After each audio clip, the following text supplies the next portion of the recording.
Hello, ಹಾ, ಎಲ್ಲೋ ನಂದ್ 2,000 ಕೊಡ್ತೀನಿ ಅಂತ ಮೊನ್ನೆ ಇಸ್ಕೊಂಡು ಹೋಗ್ಬಿಟ್ಟು ಇನ್ನೂ ಕೊಟ್ಟಿಲ್ಲ. ಕೊಡ್ತೀನಿ ಮಚ್ಚ. ಯಾವಾಗ ಕೊಡ್ತೀಯಾ? ನಿಂಗೇನ್ 2,000 ತಾನೇ ಬೇಕು? ನಾನು ಕ್ವಶನ್ ಕೇಳ್ತೀನಿ, ಅದಕ್ಕೆ ಕರೆಕ್ಟ್ ಆಗಿ ಆನ್ಸರ್ ಕೊಟ್ಬಿಡು. 2,000 ಅಲ್ಲ, ನಾನು ನಿಂಗೆ 5,000 ಕೊಡ್ತೀನಿ. 5,000? ಹಾ, ಸರಿ ಕೇಳ, ಅದ್ ಏನ್ ಕೇಳ್ತೀಯ ಕೇಳ. ಒಬ್ಬ ಅಪ್ಪ ಮನೆಗ್ ಬಂದಿ ಅವ್ರ ಮಗಂಗೆ ನಾಯಿ ಹೊಡೆದಂಗ್ ಹೊಡಿತಾನೆ. ಯಾಕಂದ್ರೆ ಅವ್ನ್ ಕುಡ್ದಿದ್ದ.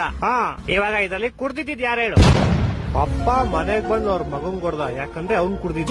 ಇಲ್ಲ, ಅವ್ರ ಮಗ ಕುಡ್ದಿದ್ದ. ಇವಾಗ ನನ್ ಮಗ ಕುಡ್ದಿದ್ರೆ ಅಪ್ಪ ಅಂತಾನೆ, ಅಪ್ಪ ಅಂದ್ರೆ ಮಗ ಅಂತಾನೆ. ಹೊಟ್ಟೆ ಎಷ್ಟು ಉರ್ಸ್ತಾವ್ರು ಹೇಳ. ಇಲ್ಲ ಕ್ವಶನ್ ಚೆನ್ನಾಗಿಲ್ಲ, ಬೇರೆ ಬೇರೆ. ಸರಿ ಅಪ್ಪ, ಆಯ್ತು. ಈ ಕ್ವಶನ್ಗೆ ನೀನ್ ಬರೀ ಹೂನಾ ಅಂತ ಆನ್ಸರ್ ಮಾಡ್ಬೇಕಷ್ಟೇ. ಆಯ್ತು ಕೇಳು. ನಿಮ್ ಮನೆಯವ್ರ ಗೊತ್ತಾ ನೀನ್ ದಿನ ದೇವಸ್ಥಾನದ ಮುಂದೆ ಕೂತ್ಕೊಂಡು ಭಿಕ್ಷೆ ಬೇಡ್ತೀಯ ಅಂತ? ಹೂ ಗೊತ್ತು. ಗೊತ್ತಾ? ಇಲ್ಲ ಗೊತ್ತಿಲ್ಲ. ನಿಮ್ ಮನೇಲಿ ಗೊತ್ತಿಲ್ವಾ ನೀನ್ ಭಿಕ್ಷೆ ಬೇಡೋದು? ಒಂದೊಂದಲ್ಲ ಅದೆಲ್ಲ ಗೊತ್ತಿಲ್ಲ ನಂಗೆ. 2,000 ಹಿಂಗ್ ಕೊಡ್ತೀಯ ಕೊಡಲ್ವಾ? ಅಷ್ಟೇ ಸಾಕು. ಸರಿ ಆಯ್ತು, ಇವಾಗ ಫೈನಲ್ ಕ್ವಶನ್ ಕೇಳಿಸ್ಕೊ. ಇದಕ್ಕೆ ನೀನ್ ಆನ್ಸರ್ ಹೇಳಿದ್ರೆ ನಿನ್ ಕಾಸು ನಿಂಗ್ ಸಿಕ್ದಂಗೆ ಅನ್ಕೋ. ಸರಿ ಆಯ್ತು ಕೇಳು. ದೇವ್ರಿಗೆ ಅಂತ ಮಾಡಿದ ಪ್ರಸಾದನ ಸ್ವಲ್ಪ ದೇವ್ರ ಮುಂದೆ ಇಟ್ಬಿಟ್ಟು ಆಮೇಲೆ ಎಲ್ಲಾರ್ಗು ಹಂಚ್ತಾರೆ.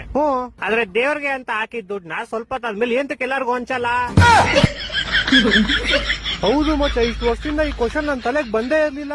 ನಿನ್ ಕಾಸು ನಾನಲ್ಲ, ದೇವಸ್ಥಾನದ ಪೂಜಾರಿ ಕೊಡ್ಬೇಕು. ಹೋಗೋರ್ನ ಕೇಳು. ಹ್ಞೂ ಮಚ್ಚ, ಇವಾಗ್ಲೂ ಕೇಳ್ತೀನಿ ತಾಳು.